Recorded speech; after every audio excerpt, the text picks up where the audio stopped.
안녕하세요. 법학박사 법무사 전문위원 동국대학교 겸임교수 김철중입니다. 오늘 상고장, 항소장, 상고이유서 작성법에 대해서 간단히 가르쳐 드리겠습니다. 이건 쇼츠고요. 유튜브 찾아보면 제가 좀 이따가 길게 촬영할 겁니다. 이제 항소장이나 상고장, 이게 그 민사든 형사든 모든 그 행정소송이든 원심법원에 내요. 그렇지만 원심법원 사실관계는 제출을 하지만, 왜냐하면 거기 사건이 있잖아요. 원심 내가 지금 판결 받았는데 1심에서 판결 받았으면 2심에다가 제출하지만, 실질적으로 항소장, 상고장 내는 곳은 원심법원 1심이에요. 만약 2심에 판결 받았다면 대법원에다 상고를 제기하지만, 맨 밑에 대법원 기중이라고 하지만 그 종이는 2심에다 내야 돼요. 그래야지 걔들이 알고 서류를 보내죠. 그러면 대법원에선 2심이든 원래 사건 받으면 사건 번호 부여하고 배당한 다음에 소송 기록 접수 통지서를 보내요. 그래, 네가 항소하고 상고했는가 아니까 20일 내에 그러면 항소 이유서 상고 이유서 내봐, 이렇게 하는 거예요. 보통 하루나 일주일 내에 상고법원을 보내요.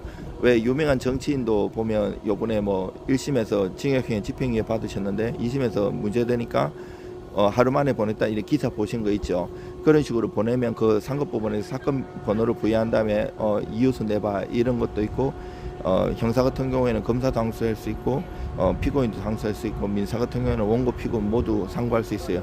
만약에 이 상고장이나 항소장 쓰는 것도 일부 패소냐, 일부 성소, 아니면 전부 패소냐, 전부 성소에 따라서 그 청구 취지나 청구 원인이 다 달라져야 되고요. 상고 이유수도 다 달라요.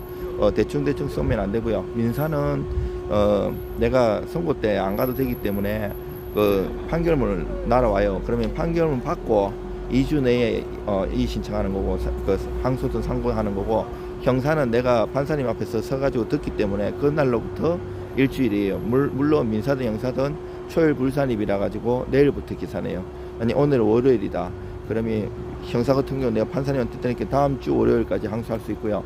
민사는 내가 선고가 아니고 판결문이 송달된 날로부터 기산해갖고 다시 2주 내에 하는 거예요. 그리고 항소 이유든 상고 이유든, 항소는 2심이기 때문에 사실적인 거를 더 구체적으로 다툴 수 있어요. 그런데 상고는 3심이기 때문에 이거는 법률심이라 가지고 사실관계를 너무 장황했으면 안 돼요. 법리적으로 쓰는데 사실관계도 안 쓰면 안 되는 게 아니고, 그 자체에서 사실관계를 오인해갖고 법규를 잘못적인 양도 있으면 거기에 따라서도 제대로 잘 작성하는 것이 필요해요.